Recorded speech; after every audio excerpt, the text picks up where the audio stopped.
Dakar Dem Dikk asalaamaaleykum yéen ñiy safoo tey jëfandikoo Dakar Dem Dikk yegg si leen jàmm ci seen émission nan la ak naka la gannaaw ba ñu jàppandalee jullit yu bëri ñu teewee ubbi tey jumaay Masaalikul Jinaan Dakar Dem Dikk defati na xéewal ci màggalu Touba gi teg ay bus bu lu ëpp si junniy taalibe ziyaare ji bërëb bu sell bay di Touba. ñu jox micro bi suñu reporter Cheikh Ahmadou Bamba Ndiaye mu baaxee ñu lam ñu fa jëlee lool. salaamaaleykum soxna si na nga def. maa ngi fi. waaw yow daa mel ni Dakar Dem Dikk moo la indi Touba de ah.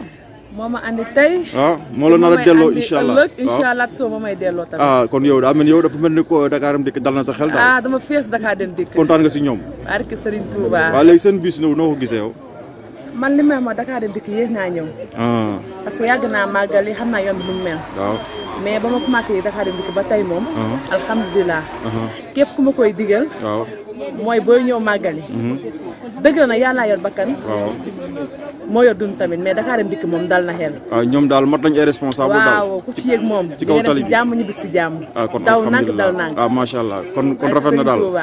ok kon merci beaucoup. waaw ok amal jàmm kon ba màggalu déwén incha allah. incha allah yal nañu ko yàlla bàyyi ñu fekkee ko ay ati at. waaw yéen Dakar Dem Dikk moom sa kaw ci kanam ci lu baax. jërëjëf amiin kon yéen pèlerins yi leen yëkkati yéen a ko xam. Bamba partout. oui. barke Serigne Touba.